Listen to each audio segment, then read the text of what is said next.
और आइए आज की बड़ी खबर आपके सामने प्रस्तुत करते हैं। कश्मीर में नेशनल कॉन्फ्रेंस के बड़े नेता फारूक अब्दुल्ला ने आज एक ऐसा बयान दिया है जो कोई भी देशभक्त नेता किसी भी कीमत पर नहीं दे सकता। गौर करने वाली बात यह है कि फारूक अब्दुल्ला मुख्यमंत्री रह चुके हैं जम्मू कश्मीर के। फारूक अब्दुल्ला ने कहा है कि कश्मीर में आतंक और पत्थरबाजी को आज़ादी से जोड़कर देखा जाना चाहिए और दरअसल आतंक और पत्थरबाजी कश्मीर में आज़ादी की लड़ाई है।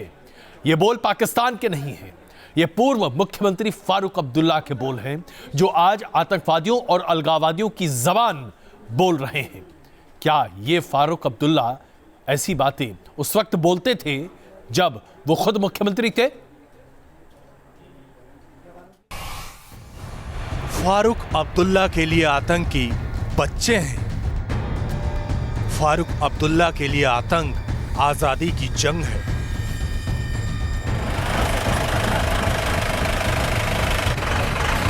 कश्मीर का जर्रा जर्रा थर्रा उठा है। आए दिन गोलियां बरस रही हैं। तिरंगे में लिपटे भारत मां के लाल घर लौट रहे हैं और इन हालात के सिर्फ एक वजह है, आतंक। कश्मीर में जारी जिस आतंक को दुनिया कोस रही है, उसी आतंक को फैलाने वाले फारूक अब्दुल्ला के लिए बच्चे हैं। कश्मीर में अपने पार्टी वर्करों से मुखातिब होते हुए फारूक अब्दुल्ला ने तो यहाँ तक कह दिया कि इन नौजवानों या यूं कहें कि आतंकियों को मौत का डर नहीं है।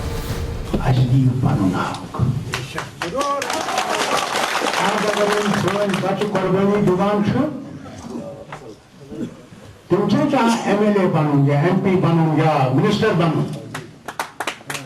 कुर्बानी दीवान हस्बी बनूं हक। ये सान जमीन अमिक मालिक समझ रहा तुम्हें तो अपना हर कांच जिंदगी टट कांच में मरुन चाहान मगर इमर वाद कोर्मुत खुदायस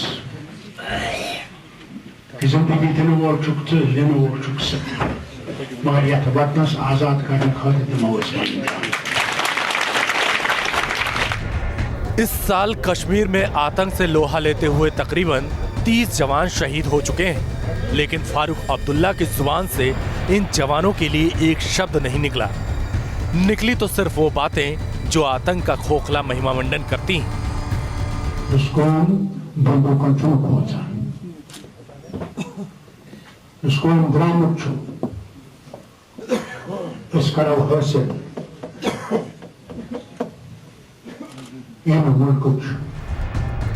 इसे सियासी फायदे की ख्वाहिश के लिए नहीं तो और क्या कहेंगे कि एक जमाने में अमन की हिमायत करने वाले अब्दुल्ला के लिए आज आतंकी आजादी के परवाने हो गए।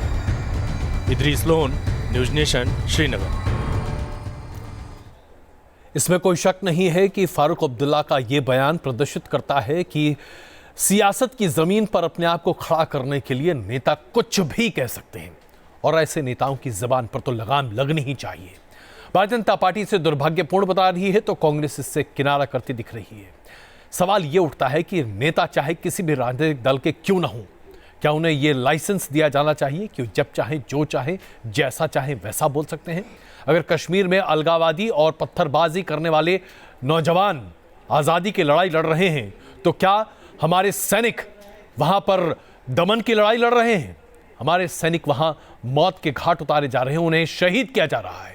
इससे ज्यादा दर्दनाक बात और क्या हो सकती है? बहुत दुर्भाग्य की बात है कि इतना जिसको कहते हैं निंदनीय बयान फारूक अब्दुल्ला जी ने दिया है। एक अजीब राजनीतिक चरित्र होता जा रहा है इस परिवार का। सत्ता में रहते हैं तो कुछ और बात करते हैं, सत्ता से बाहर निकलते हैं तो कुछ और बात करते हैं, इन चरमपंथियों को भड़काने की कोशिश करते हैं। मुझे लगता है देश के प्रति अपना उत्तरदायित्व ये परिवार समझता नहीं है। पहले भी मैंने कहा है कि अभी तक जहाँ तक मेरा निजी अध्ययन है उन पे बयान मैंने नहीं देखा है। आपके ही द्वारा मुझे पता चल रहा है कांग्रेस दल के दूसरे व्यक्ति होंगे जो इस पे दल की ऑफिशियल जो स्थिति है आपको बता पाएंगे। और आइए अब आपको ले चलते हैं उत्तर प्रदेश, जहां सियासी दंगल और तापमान इस तरह से बढ़ रहा है जैसे लगता है कि देश में इस चुनाव के अलावा और कुछ हो ही नहीं रहा। आज प्रधानमंत्री नरेंद्र मोदी समेत अमित शाह, बीजेपी के अध्यक्ष, समाजवादी पार्टी से अखिलेश यादव और कांग्रेस से राहुल गांधी ने अपने अपने बयानों की ऐसी ताल ठोकी कि एक नई केमिस्ट्री दिखाई दे रही है। मेरा सपना है कि उत्तर प्रदेश को हम दुनिया की फैक्ट्री बनाएं।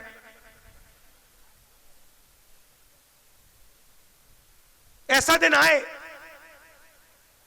जब ओबामा साहब जाएं, अब प्रेसिडेंट नहीं है, काफी समय उनके पास, दुकान में जाएं, चमड़े का जैकेट, लेदर का जैकेट खरीदें, पीछे देखें यहां पे उस पर लिखा हो मेड इन कानपुर। कोई अमेरिका में आम खाए, डब्बे पे देखे मेड इन लखनऊ। शीला दीक्षित जी याद है ना, मुख्यमंत्री पद की प्रत्याशी शीला दीक्षित जी को घोषित किया था, याद है या भूल गए आप लोग? कहां गई शीला जी, कहां गई? मित्रों, अभी अभी आज मैंने उनका स्टेटमेंट पढ़ा कि राहुल बाबा अभी मैच्योर नहीं हुए हैं, उनको मैच्योर होने में थोड़ा समय दीजिए। अरे शीला जी, आपकी बात तो पूरा देश मानता है, वो मैच्योर नहीं हुए तो यूपी पर क्यों थोप रही है आप उनको? दिल्ली पुलिस ने बुजुर्गों से लूट करने वाले एक ऐसे गिरोह को पकड़ा है जो पहले नमस्कार करता है और उसके बाद बुजुर्गों को लूटता है। गैंग पर 70 लूट की वारदातों को करने का आरोप है। देखिए इसकी रिपोर्ट।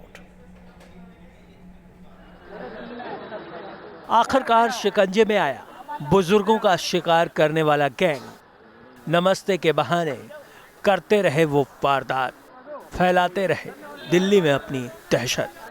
दिल्ली पुलिस की गिरफ्त में आए इन चारों शख्स पर आरोप है 70 से ज्यादा लूट की वारदात का, वो भी अलग अलग इलाकों में बुजुर्गों से। उसको फॉलो करते थे और फॉलो करके उसे नमस्ते करते थे, मुस्कुराते थे, ऐसा माहौल बनाते थे कि वो उसका जानकार है। वहां पर उसे पिस्टल दिखाकर या डराकर, धमकाकर उसके पास से घड़ी और अंगूठी या कैश या जो भी चीजें होती थी वो रॉब कर लेते थे। पुलिस का दावा है कि 46 लूट की वारदातों का खुलासा इन सभी ने किया है। हम लोग उनसे रिगरस पूछताछ कर रहे हैं। जो केसेस नॉर्थ डिस्ट्रिक्ट का है, साउथ वेस्ट डिस्ट्रिक्ट का है, वेस्ट डिस्ट्रिक्ट का है, नॉर्थ वेस्ट का है, आउटर का है, साउथ वेस्ट का है, ये सभी लूट के पैसों से मौज की जिंदगी काट रहे थे।